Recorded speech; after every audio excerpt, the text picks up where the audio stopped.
ਸਤਿ ਸ੍ਰੀ ਅਕਾਲ, ਸਵਾਗਤ ਹੈ। ਗੌਰਵ ਸ਼ੁਕਲਾ ਮੈਂ ਹਾਂ ਤੁਹਾਡੇ ਨਾਲ। ਇਸ ਖਾਸ ਪੇਸ਼ਕਸ਼ ਦੇ ਵਿੱਚ ਅਸੀਂ ਗੱਲ ਕਰਾਂਗੇ ਕੋਰੋਨਾ ਦੇ ਕੇਸਿਸ ਘਟ ਰਹੇ ਨੇ ਤੇ ਇਸ ਵਿਚਾਲੇ ਕੀ ਖਤਰਾ ਘਟ ਗਿਆ ਹੈ, ਉਸ ਦੀ ਗੱਲ ਹੋਏਗੀ। ਸ਼ੁਰੂਆਤ ਇੱਕ ਵੱਡੀ ਖਬਰ ਦੇ ਨਾਲ ਕਰਨ ਜਾ ਰਹੇ ਹਾਂ। WHO ਨੇ ਕੋਰੋਨਾ ਵੇਰੀਐਂਟ ਦਾ ਨਾਮਕਰਨ ਕਰ ਦਿੱਤਾ ਹੈ। ਭਾਰਤ ਦੇ ਵਿੱਚ ਵਾਇਰਸ ਜੋ ਮਿਲਿਆ, ਜੋ ਇੰਡੀਅਨ ਵੇਰੀਐਂਟ ਕਿਹਾ ਗਿਆ, ਹੁਣ ਉਸ ਨੂੰ ਡੈਲਟਾ ਵੇਰੀਐਂਟ ਕਿਹਾ ਜਾਏਗਾ। ਉਸ ਨੂੰ ਨਾਮ ਦਿੱਤਾ ਗਿਆ ਡੈਲਟਾ। ਭਾਰਤ ਦੇ ਵਿੱਚ ਪਹਿਲਾਂ ਮਿਲੇ ਵੇਰੀਐਂਟ ਦਾ ਨਾਮ ਕੱਪ ਰੱਖਿਆ ਗਿਆ ਸੀ।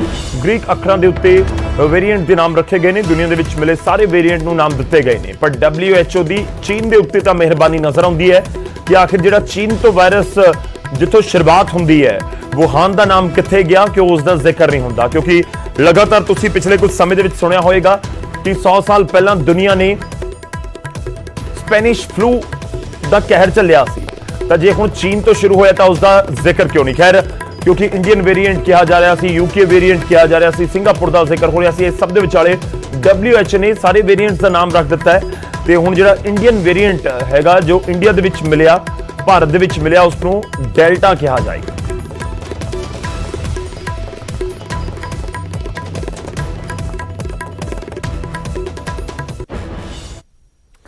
ਮਹਾਮਾਰੀ ਦੀ ਦੂਜੀ ਲਹਿਰ ਦੇ ਵਿਚਾਲੇ ਚੰਗੀ ਖਬਰ ਹੈ ਕਿ ਕੋਰੋਨਾ ਕੇਸਿਸ ਦਾ ਗ੍ਰਾਫ ਦਿਨ ਬ ਦਿਨ ਹੁਣ ਘਟਦਾ ਜਾ ਰਿਹਾ ਹੈ, ਪਰ ਖਤਰਾ ਬਰਕਰਾਰ ਹੈ। ਪਹਿਲੀ ਲਹਿਰ ਵੇਲੇ ਅਸੀਂ ਕੁਝ ਲਾਪਰਵਾਹ ਹੋ ਗਏ ਸੀ, ਖਾਸ ਤੌਰ ਤੇ ਜਦੋਂ ਪਹਿਲੀ ਲਹਿਰ ਤੋਂ ਬਾਅਦ ਅਨਲੌਕ ਕੀਤਾ ਗਿਆ ਸਭ ਕੁਝ, ਜਿਸ ਕਰਕੇ ਕੋਰੋਨਾ ਦੀ ਦੂਜੀ ਲਹਿਰ ਜ਼ਿਆਦਾ ਖਤਰਨਾਕ ਰੂਪ ਲੈ ਕੇ ਆਈ। ਹੁਣ ਫੇਰ ਕੇਸ ਘਟ ਰਹੇ ਨੇ, ਪਰ ਖਤਰਾ ਅਜੇ ਟਲਿਆ ਨਹੀਂ ਹੈ। ਕੋਰੋਨਾ ਦੀ ਦੂਜੀ ਲਹਿਰ ਦੇ ਵਿਚਾਲੇ ਕਿਵੇਂ ਆਪਣਾ ਤੇ ਆਪਣਿਆਂ ਦਾ ਖਿਆਲ ਰੱਖਿਆ ਜਾਵੇ, ਵੈਕਸੀਨ ਲਗਵਾਉਣ ਵਾਲੇ ਕਿਵੇਂ ਖਿਆਲ ਰੱਖਣ, ਵੈਕਸੀਨ ਲਗਵਾਉਣ ਦੇ ਸਮੇਂ ਕਿਹੜੀਆਂ ਗੱਲਾਂ ਦਾ ਖਿਆਲ ਰੱਖਿਆ ਜਾਵੇ, ਕੋਵਿਡ ਹੈਲਪਲਾਈਨ ਦੇ ਵਿੱਚ ਅੱਜ ਅਸੀਂ ਇਸ ਦੇ ਉੱਤੇ ਗੱਲਬਾਤ ਕਰਾਂਗੇ। ਤੁਸੀਂ ਕਾਲ ਦੇ ਜ਼ਰੀਏ ਸਾਡੇ ਨਾਲ ਜੁੜ ਸਕਦੇ ਹੋ, ਆਪਣੀ ਗੱਲ ਰੱਖ ਸਕਦੇ ਹੋ, ਤੇ ਸਾਡੇ ਨਾਲ ਜਿਹੜੇ ਐਕਸਪਰਟ ਡਾਕਟਰ ਜੁੜਨਗੇ, ਅਸੀਂ ਉਹਨਾਂ ਤੋਂ ਜਾਣਨ ਦੀ ਕੋਸ਼ਿਸ਼ ਕਰਾਂਗੇ ਕਿ ਆਖਿਰ ਕਿਵੇਂ ਇਸ ਪੂਰੇ ਮਾਹੌਲ ਨੂੰ ਸਮਝਿਆ ਜਾਵੇ। ਕਿਉਂਕਿ ਬਹੁਤ ਸਾਰੇ ਲੋਕਾਂ ਦੀ ਮੌਤ ਹੋਈ ਹੈ, ਬਹੁਤ ਘਰਾਂ ਦੇ ਵਿੱਚ ਇੱਕ ਪਰਿਵਾਰ ਦੇ ਵਿੱਚ ਕਈ ਲੋਕਾਂ ਦੀ ਮੌਤ ਹੋ ਗਈ। ਇੱਕ ਅੰਕੜਾ ਵੀ ਜਾਰੀ ਕੀਤਾ ਗਿਆ ਹੈ ਜਿਹੜੀ ਕੇਂਦਰ ਦੀ ਸਰਕਾਰ ਦੇ ਵੱਲੋਂ ਕਿ 1742 ਬੱਚੇ ਪੂਰੇ ਦੇਸ਼ ਦੇ ਵਿੱਚ ਅਨਾਥ ਹੋ ਗਏ, ਜਿਨ੍ਹਾਂ ਨੇ ਆਪਣੇ ਮਾਪਿਆਂ ਨੂੰ ਗਵਾ ਦਿੱਤਾ, ਮਦਰ ਫਾਦਰ ਦੋਨਾਂ ਨੂੰ ਗਵਾ ਦਿੱਤਾ। ਤਾਂ ਅਸੀਂ ਆਪਣੇ ਦਰਸ਼ਕਾਂ ਦੇ ਨਾਲ ਅੱਜ ਗੱਲਬਾਤ ਕਰਾਂਗੇ। ਤੁਸੀਂ ਆਪਣੇ ਸਵਾਲ ਪੁੱਛ ਸਕਦੇ ਹੋ ਤੇ ਤੁਹਾਡੇ ਸਵਾਲਾਂ ਦੇ ਜਵਾਬ ਦੇਣ ਦੇ ਲਈ ਸਾਡੇ ਨਾਲ ਅੱਜ ਡਾਕਟਰ ਆਕਾਸ਼ ਗਰਗ ਜੀ ਹੋਣਗੇ। ਡਾਕਟਰ ਸਾਹਿਬ, ਬਹੁਤ-ਬਹੁਤ ਸਵਾਗਤ ਹੈ ਨਿਊਜ਼ 18 ਪੰਜਾਬ ਹਰਿਆਣਾ ਹਿਮਾਚਲ ਦੇ ਉੱਤੇ। ਦਰਸ਼ਕ ਸਾਡੇ ਨਾਲ ਜੁੜਨਗੇ, ਅਸੀਂ ਉਹਨਾਂ ਦੇ ਸਵਾਲ ਤੁਹਾਡੇ ਤੋਂ ਪੁੱਛਾਂਗੇ, ਪਰ ਮੈਂ ਸ਼ੁਰੂਆਤ ਕਰਦੇ ਹਾਂ। ਸਭ ਤੋਂ ਪਹਿਲਾਂ ਇਹ ਸਵਾਲ ਕਿ ਖਤਰਾ ਟਲ ਗਿਆ ਹੈ ਜਿਸ ਤਰੀਕੇ ਨਾਲ ਕੇਸਿਸ, ਕਿਉਂਕਿ 4,14,000 ਤੱਕ ਪੂਰੇ ਦੇਸ਼ ਦੇ ਵਿੱਚ ਕੇਸਿਸ ਪਹੁੰਚ ਗਏ ਸੀ, ਹੁਣ ਉਹ ਗਿਣਤੀ 1,27,000 ਤੇ ਆ ਗਈ ਹੈ। ਜਿਹੜੇ ਬਿਲਕੁਲ ਫਰੈਸ਼ ਅੰਕੜੇ ਅੱਜ ਦਾ ਮੈਂ ਜ਼ਿਕਰ ਕਰਾਂ, ਪੰਜਾਬ ਦਾ ਜ਼ਿਕਰ ਕਰੀਏ, 9,000 ਤੋਂ ਜ਼ਿਆਦਾ ਕੇਸਿਸ ਸੀ ਇੱਕ ਟਾਈਮ 11 ਮਈ ਦੇ ਆਸ-ਪਾਸ, ਹੁਣ ਉਹ ਘਟ ਕੇ 2,2200 ਤੱਕ ਪਹੁੰਚ ਗਿਆ ਹੈ। ਕੀ ਸਮਝਿਆ ਜਾਵੇ ਕਿ ਸੈਕੰਡ ਵੇਵ ਦਾ ਖਤਰਾ ਟਲ ਗਿਆ ਹੈ? ਕਿਵੇਂ ਤੁਸੀਂ ਮੌਜੂਦਾ ਸਥਿਤੀ ਨੂੰ ਦੇਖਦੇ ਹੋ? थैंक यू सर इस शो में इनवाइट करने के लिए। सर, खतरा कम हुआ है लेकिन टला नहीं है। इस वक्त हमें इस चीज का खास ध्यान रखना पड़ेगा कि अभी भी सोशल डिस्टेंसिंग और मास्क लगाना हमें भूलना नहीं है। जो केसेस कम हो रहे हैं वो सरकार की मेहनत, लोगों के पूरे विश्वास के साथ, और जो हम सोशल डिस्टेंसिंग का पालन कर रहे हैं, हर जगह मास्क लगा रहे हैं, ये इस कारण हुए हैं। ऐसा नहीं है कि ये वायरस धीमा पड़ गया है या वायरस हल्का पड़ गया है, ये सब लोगों की कोशिशों की वजह से कम हुआ है। अगर वो कोशिशें जारी रहेंगी, अगर सोशल डिस्टेंसिंग हम करते रहेंगे, मास्क लगाते रहेंगे, जब जब हमारी बारी वैक्सीन लगवाने की आएगी हम वैक्सीन लगवाएंगे। यही कुछ चीज़ें हैं जो हम अगली लहर से बच सकते हैं या इस लहर को और दबा सकते हैं जी। हमें ये नहीं समझना है बिल्कुल भी कि ये वायरस हल्का हो गया है, ये वायरस कमज़ोर हो गया है। वायरस कभी कमज़ोर नहीं हुआ जी, लेकिन हम लोगों को अपनी उतनी ही प्रिकॉशंस लेते रहना है इससे बचने के लिए। ठीक है डॉक्टर आकाश, एक और चीज जानना चाहता हूं। इस बीच हमारे एक दर्शक जुड़े हैं, उनसे पहले उनका सवाल ले लेते हैं। इस बीच मैं भी अपना सवाल जरूर आपसे पूछता रहूंगा। हमारे साथ जगदीप हैं, जगदीप फरीदकोट तो ने। जगदीप, स्वागत है ਤੁਹਾਡਾ, ਕੀ ਕਹਿਣਾ ਚਾਹੁੰਦੇ? लग रहा है उन्होंने कॉल कट गया। डॉक्टर आकाश, मैं एक और चीज जानना चाहता हूं। बहुत सारे लोग आज ये बात कर रहे हैं कि कोरोना के केसेस इसलिए कम हो गए क्योंकि टेस्टिंग कम हो गई है। ये भी समझना चाह रहे हैं कि ऐसा क्या हो गया 15 दिन में कि सब कुछ एकदम से डिक्लाइन कर गया। जो 4-4.5 लाख केसेस थे वो डेली कम होते होते अब 1.25 लाख पर आ गए हैं। हो सकता है अगले 10 दिन में ये 50,000 से नीचे चले जाएं या उससे भी नीचे चले जाएं। लोग जानना चाहते हैं कि ऐसा क्या हुआ कि इतने ज्यादा जो केसेस हैं वो कम हो गए। बेसिकली जो हर स्टेट ने अपने अपने एरिया में लॉकडाउन लगाने का डिसीजन लिया है, चाहे वो पार्शियल लॉकडाउन हो चाहे वो कंप्लीट लॉकडाउन है, यही लॉकडाउन है जिसकी वजह से हमारे जो केसेस आने हैं वो कम हुए हैं। ऐसा नहीं है कि टेस्टिंग कम हुई है, in fact testing is all time high जी। इस वक्त सरकार ने बहुत सारी लैब्स को एनरोल कर लिया है, हर जगह पे आरटीपीसीआर की फैसिलिटी अवेलेबल है।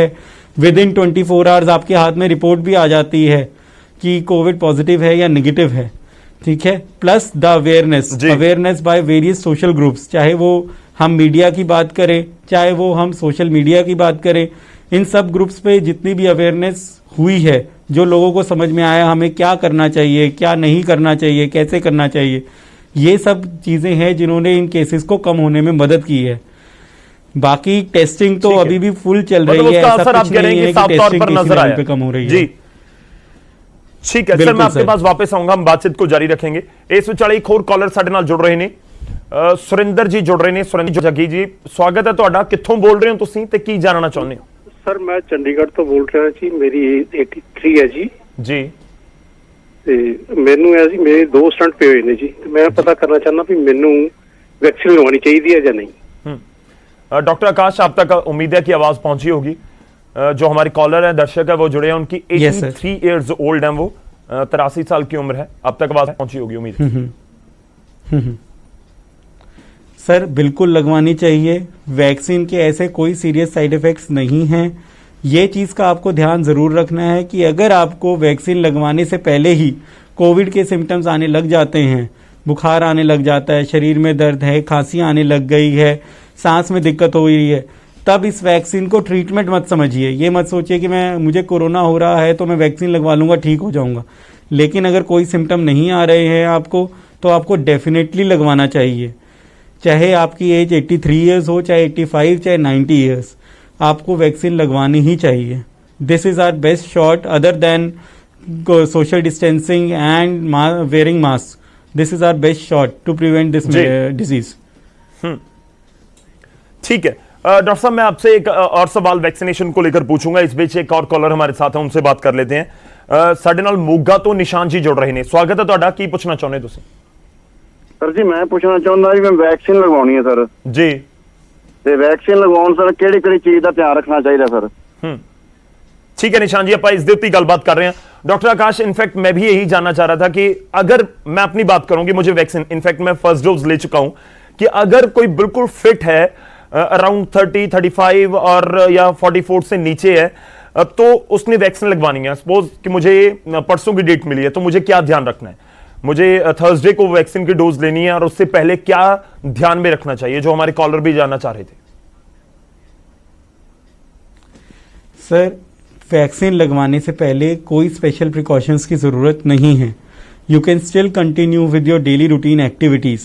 अगर आप जॉब पे जाते हैं, आप जॉब पे जा सकते हैं। अगर आप अपना कोई पर्सनल काम करते हैं, कोई बिजनेस है, आप वो रन कर सकते हैं, ऐसा कुछ नहीं है।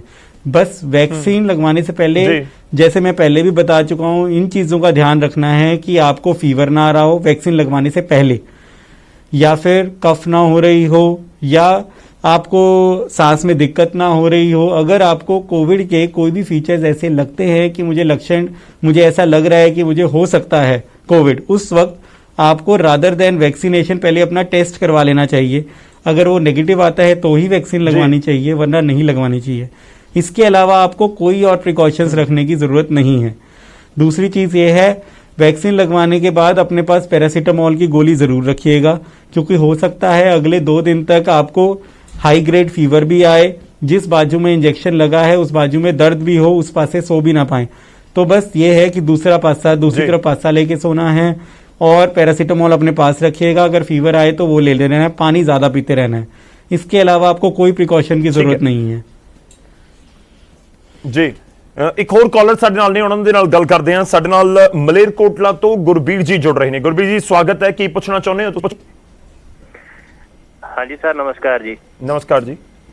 सर मैं पूछना चाਹੁੰਦਾ ਵੀ ਇੱਕ ਤਾਂ ਵੇਰੀਐਂਟ ਜਿਹੜਾ ਸੈਕੰਡ ਵਾਲਾ ਇਹ ਕਾਫੀ ਡਿਕਲਾਈਨ ਕਰ ਰਿਹਾ, ਹੁਣ ਘਟ ਰਹੇ ਨੇ ਕੇਸ। ਇਹਦੇ ਬਾਰੇ ਤਾਂ ਚਲੋ ਪ੍ਰੀਕਾਸ਼ਨ ਸਾਰੇ ਚੱਲ ਰਹੇ ਨੇ। ਥਰਡ ਵੇਵ ਦੇ ਬਾਰੇ ਮਾੜਾ ਪਤਾ ਲੱਗ ਸਕਦਾ ਵੀ ਕਦੋਂ ਤੱਕ ਦੇ ਚਾਂਸਸ ਨੇ, ਜਾਂ ਪਰਮਾਤਮਾ ਕਰੇ ਨਾ ਹੀ ਆਵੇ, ਆਪਾਂ ਤਾਂ ਇਹੀ ਕਹਿੰਦੇ ਆ। ਬਿਲਕੁਲ, ਹੋਪਫੁਲੀ ਨਾ ਹੀ ਆਵੇ ਤਾਂ ਜ਼ਿਆਦਾ ਬੈਟਰ ਹੈ। ਬਹੁਤ ਨੁਕਸਾਨ ਕੀਤਾ ਹੈ। ਆਪਾਂ ਫਿਰ ਵੀ ਗੱਲ ਕਰਦੇ ਡਾਕਟਰ ਸਾਹਿਬ ਨਾਲ, ਸੋ ਦੈਟ ਅਵੇਅਰ ਹੋ ਜੀ ਆਪਾਂ ਪਹਿਲੇ। ਬਿਲਕੁਲ ਬਿਲਕੁਲ, ਬਹੁਤ ਵੈਲਿਡ ਕੁਐਸਚਨ ਔਰ ਇਨਫੈਕਟ ਉਹਦੇ ਉੱਪਰ ਗੱਲ ਹੋਣੀ ਵੀ ਚਾਹੀਦੀ ਹੈ। ਹੁਣ ਅਸੀਂ ਥਰਡ ਵੇਵ ਦੇ ਲਈ ਤਿਆਰੀ ਕਰੀਏ ਜਾਂ ਕੀ ਕਰਨਾ ਹੋਏਗਾ? डॉक्टर आकाश, उम्मीद है आप तक आवाज पहुंची होगी। बिल्कुल सर। सर, थर्ड वेव से बचने के लिए सबसे पहली एंड फॉरमोस्ट चीज है वैक्सीनेशन। काइंडली आप खुद भी और अपनी पूरी फैमिली की वैक्सीनेशन करवाइए।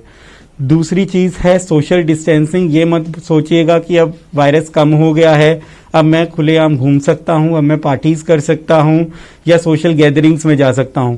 हमें सारी सोशल गैदरिंग्स, चाहे वो किसी भी तरह की हो, चाहे बच्चा होने पे हो, चाहे वो शादी हो, चाहे आपका बर्थडे है, चाहे आपकी एनिवर्सरी है, ये हमें बिल्कुल लिमिट करनी चाहिए। बाहर रेस्टोरेंट्स में खाना खाना जाना या मूवी हॉल्स में मूवी देखना अभी भी हम लोगों को अवॉइड करना है। मास्क हर वक्त डाल के रखना है जब हम घर से बाहर निकलें, चाहे हम सिर्फ अपने लोकल वीटा बूथ से हम दूध का पैकेट ही लेने क्यों ना जा रहे हों, तब भी हमें मास्क जरूर पहन के रखना है। अगर हम गाड़ी में एक बंदे से ज्यादा बैठ रहे हैं तो भी मास्क पहन के रखिए। आपके ऑफिस में अगर कोई और आपसे मिलने आ रहा है, ये भी था, तब भी आप मास्क पहन के रखिए। साथ साथ वो ये भी जानना चाह रहे थे कि क्योंकि बहुत सारे लोग ये कह रहे हैं कि सितंबर, अक्टूबर तक, नवंबर तक थर्ड वेव आ सकती है, कि क्या ऐसे कोई मतलब अंदाजा लगाया जा सकता है कि कब तक थर्ड वेव आ जाएगी, आएगी, ये कंफर्म है? ये उसके ऊपर भी अभी सवाल है कि शायद ना ही आए, हो सकता है कि थर्ड वेव ना ही देखने को मिले पूरी दुनिया को। सर अगर हाँ जी सर, देखो थर्ड वेव आने के चांसेस, प्रोबेबिलिटी हाई जरूर है, ठीक है। और ये वेव जैसे कि आप बता रहे हैं उस मौसम में आ भी सकती है। ये बेसिक एक वायरल इलनेस ही है। जब भी जो भी ये मौसम चेंज होता है, जब भी ये जिन मंथ्स की आप बात कर रहे हैं, इन मंथ्स में हर एक वायरल इलनेस इंक्रीज होती है। ये भी डेफिनेटली इंक्रीज हो सकती है, बट हमें यही ध्यान रखना है कि हमें, अगर हमने इसको लिमिट करना है तो हमें सरकार के लॉकडाउन की वेट नहीं करनी है।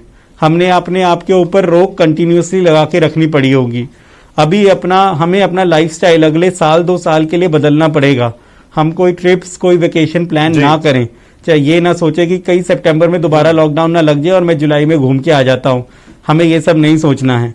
हमें ये नहीं सोचना है कि बड़ी मुश्किल से रेस्टोरेंट्स, होटल्स खुले हैं, मैं वहां चला जाऊं, खाना खा के आता हूं, या मूवी थिएटर्स खुले, थिएटर में मूवी देख के आ जाता हूं। ये सब अब थर्ड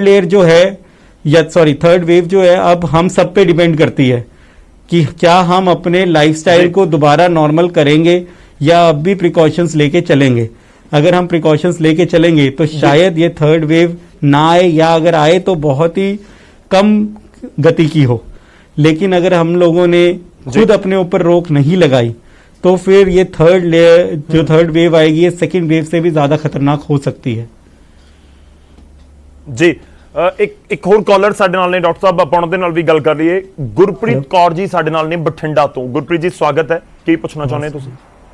सर मेरा ना ये सवाल है कि जिवें किसी पर्सन दे अगर हीमोग्लोबिन वगैरह घट है तो वो वैक्सीनेशन लगवा सकते हैं? जी डॉक्टर आकाश।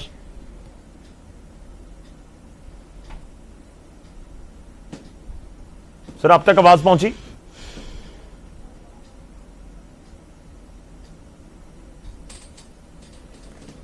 डॉक्टर आकाश आप तक आवाज पहुंची? ठीक है, लग रहा उन्होंने तक आवाज नहीं पहुंच रही, इसे दोबारा कॉन्टैक्ट करने की कोशिश कर दें। गुरप्रीत जी, मैं ਤੁਹਾਡਾ ਸਵਾਲ ਜ਼ਰੂਰ ਡਾਕਟਰ ਸਾਹਿਬ ਤੋਂ ਪੁੱਛਾਂਗਾ। ਤੁਸੀਂ ਕਹਿ ਰਹੇ ਹੋ ਕਿ ਹੀਮੋਗਲੋਬਿਨ ਅਗਰ ਕਿਸ ਦਾ ਕੀ ਉਹ ਵੈਕਸੀਨੇਸ਼ਨ ਕਰਵਾ ਸਕਦਾ ਹੈ। ਹਾਲਾਂਕਿ ਹੁਣ ਤੱਕ ਡਾਕਟਰਸ ਇਹ ਤਕਰੀਬਨ ਹਰ ਚੀਜ਼ ਦੇ ਲਈ ਕਹਿ ਰਹੇ ਨੇ ਕਿ ਵੈਕਸੀਨ ਜ਼ਰੂਰ ਕਰਵਾਓ। ਕੁਝ ਜ਼ਰੂਰ ਹੈ, ਕੋਈ ਪ੍ਰੈਗਨੈਂਟ ਲੇਡੀ ਉਹਨਾਂ ਨੂੰ ਜ਼ਰੂਰ ਅਵੋਇਡ ਕਰਨ ਦੇ ਲਈ ਕਿਹਾ ਜਾ ਰਿਹਾ ਕਿ ਤੁਸੀਂ ਵੈਕਸੀਨ ਨਾ ਲਗਵਾਓ। ਬਾਕੀ ਸਭ ਨੂੰ ਕਿਹਾ ਜਾ ਰਿਹਾ ਹੈ, ਕੋਈ ਗੰਭੀਰ ਬਿਮਾਰੀਆਂ ਤੋਂ ਪੀੜਤ ਆ ਉਹਨਾਂ ਨੂੰ ਵੀ ਕਿਹਾ ਜਾ ਰਿਹਾ ਕਿ ਤੁਸੀਂ ਵੈਕਸੀਨੇਸ਼ਨ ਜ਼ਰੂਰ ਕਰਵਾਓ। खैर कॉलर साडे नाल जुड़ रहे हैं लगातार, असीं उन्हां दे सवाल लैण दी कोशिश कर रहे हैं ते डॉक्टर साहब तो असीं जवाब लैण दी कोशिश करांगे। अज असीं जो टॉपिक रखिया होया है कि वाकई खतरा टल गया है, इस तरीके नाल समझिया जावे, क्योंकि केसिस तां घटे ने पूरे देश दे विच। 2200 दे करीब पंजाब दे विच केसिस पिछले 24 घंटिਆਂ च रिपोर्ट किए गए ने। पूरे देश दे विच अंकड़ा देखो 1,27,000 दे नेड़े पहुंच गया, तां 1,27,000 दे नेड़े पहुंचे है। डॉक्टर साहब मेरी आवाज आप तक आ रही है? ये सर अब आ रही है, बीच में शायद कैंसिल कट हो गई थी। जी सर, 2 सवाल हैं इनफैक्ट। एक सवाल बठिंडा से गुरप्रीत कौर जी, उन्होंने पूछा कि किसी का हेमोग्लोबिन अगर कम है तो क्या वो वैक्सीन लगवा सकता है। एक और सवाल है सोशल मीडिया के जरिए मैं ले रहा हूं, अमित ठाकुर का। वो जानना चाहते हैं कि वैक्सीनेशन के बाद क्या एक्सरसाइज कर सकते हैं? हाँ जी सर, आपका हीमोग्लोबिन अगर कम है तो भी आप वैक्सीनेशन लगवा सकते हैं, उससे आपको कोई स्पेशल या कोई अलग प्रॉब्लम नहीं आएगी। दूसरी चीज एक्सरसाइज का है कि मैं ये चाहूंगा कि वैक्सीन लगवाने के 2 दिन तक थोड़ा सा रेस्ट रखिए, ठीक है, पानी की अपनी इनटेक ज्यादा रखिए, लेकिन 2 दिन के बाद अगर आपको कोई सिम्टम्स और नहीं आते हैं तो you can easily continue your routine daily exercises, फिर कोई रुकने की जरूरत नहीं, बट 2 दिन का रेस्ट जरूर लीजिए। डॉक्टर साहब, एक आखिरी सवाल, क्योंकि हमने पूरा ये टॉपिक आज चुना था कि क्या खतरा टल चुका है। जिस तरह से केसेस आज की डेट में सामने आ रहे हैं, 1.25 लाख के करीब केसेस हैं पूरे देश में, क्या ये इसी तरह से डिक्लाइन की तरफ जाता रहेगा पूरा ग्राफ? ये उम्मीद की जाए कि अगले 10 दिन में 15 जून के आसपास देश में स्थिति बहुत सुधरी हुई होगी और 10-12 हजार 15 हजार तक ये आंकड़ा पूरा पहुंच सकता है, क्योंकि अब अनलॉक भी होना शुरू लोगों ने अपने हाँ जी सर, अगर हम लोगों ने अपने ऊपर अनलॉक के बाद भी, लॉकडाउन खुलने के बाद भी वैसी ही रोक रखी जैसे हमने लॉकडाउन के टाइम पे रखी हुई थी, तो डेफिनेटली ये आंकड़े कम होते जाएंगे। लेकिन अगर हम लोग फिर से बेकाबू हुए, फिर से हम लोगों ने फ्रीली ऐसे घूमना शुरू किया, सोशल गैदरिंग्स शुरू कर दी, मास्क लगाना बंद कर दिया, डेफिनेटली ये जो सेकंड वेव है ये दोबारा से आ सकती है, दोबारा से इंक्रीज हो सकते हैं। Now the ball is on our court, हम जैसे भी चाहेंगे इस डिजीज को कर सकते हैं। अगर हमने अपने ऊपर रोक रखी तो ये डिजीज कम भी होती जाएगी, लेकिन नहीं रखी तो फिर हम दोबारा से उस खतरे वाली घड़ी में आ जाएंगे जहां पे सरकार को मजबूरन लॉकडाउन दोबारा लगाना पड़ सकता है।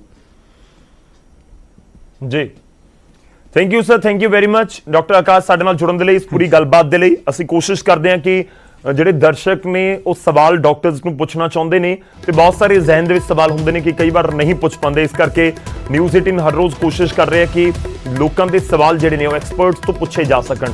ਤੇ ਡਾਕਟਰ ਆਕਾਸ਼, ਤੁਹਾਡਾ ਧੰਨਵਾਦ ਸਾਡੇ ਨਾਲ ਜੁੜਨ ਦੇ ਲਈ, ਇਸ ਪੂਰੀ ਗੱਲਬਾਤ ਦੇ ਲਈ। ਉਮੀਦ ਕਰਦੇ ਹਾਂ ਕਿ ਜਲਦ ਆਲ ਇਜ਼ ਵੈਲ ਪੂਰੇ ਦੇਸ਼ ਦੁਨੀਆ ਦੇ ਵਿੱਚ ਹੋਵੇ ਤੇ ਅਸੀਂ ਇਸ ਕਰੋਨਾ ਕ੍ਰਾਈਸਿਸ ਤੋਂ, ਇਸ ਪੂਰੇ ਕਾਲ ਤੋਂ ਬਾਹਰ ਆ ਸਕੀਏ।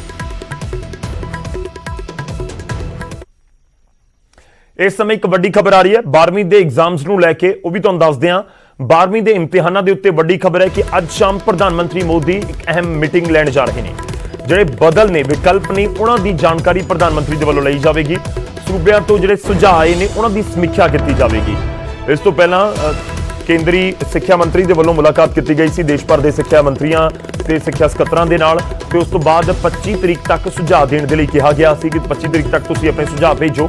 ਪੰਜਾਬ ਦੇ ਵੱਲੋਂ ਵੀ, ਪੰਜਾਬ ਦੇ ਸਿੱਖਿਆ ਮੰਤਰੀ ਦੇ ਵੱਲੋਂ ਵੀ ਸੁਝਾਅ ਭੇਜੇ ਗਏ ਨੇ ਕਿ 12ਵੀਂ ਦੇ ਐਗਜ਼ਾਮ ਕਿਵੇਂ ਹੋ ਸਕਦੇ ਨੇ, ਕਿਵੇਂ ਹੋਣੇ ਚਾਹੀਦੇ ਨੇ। ਤਾਂ ਉਹਨਾਂ ਸੁਝਾਵਾਂ ਦੇ ਉੱਤੇ ਪ੍ਰਧਾਨ ਮੰਤਰੀ ਅੱਜ ਮੀਟਿੰਗ ਕਰਨ ਜਾ ਰਹੇ ਨੇ। ਬਦਲਾਂ ਦੇ ਉੱਤੇ ਗੱਲਬਾਤ ਹੋਏਗੀ ਤੇ ਉਸ ਤੋਂ ਬਾਅਦ ਇਹ ਸਾਫ਼ ਹੋ ਸਕੇਗਾ ਕਿ 12ਵੀਂ ਦੇ ਬੱਚਿਆਂ ਨੂੰ ਪੇਪਰ ਦੇਣੇ ਹੋਣਗੇ ਜਾਂ ਨਹੀਂ, ਜੇ ਦੇਣੇ ਹੋਣਗੇ ਤਾਂ ਕਿੰਨੇ ਸਬਜੈਕਟਾਂ ਦੇ ਤੇ ਕਦੋਂ ਦੇਣੇ ਹੋਣਗੇ। ਇਹ ਉਮੀਦ ਕੀਤੀ ਜਾ ਸਕਦੀ ਹੈ ਕਿ ਜਲਦ ਸਾਫ਼ ਹੋ ਜਾਏਗੀ। ਛੋਟੇ ਜਿਹੇ ਬ੍ਰੇਕ ਲਈ ਰੁਕਦੇ ਹਾਂ, ਵਾਪਸ ਆਵਾਂਗੇ ਕੁਝ ਹੋਰ ਖਬਰਾਂ ਦੇ।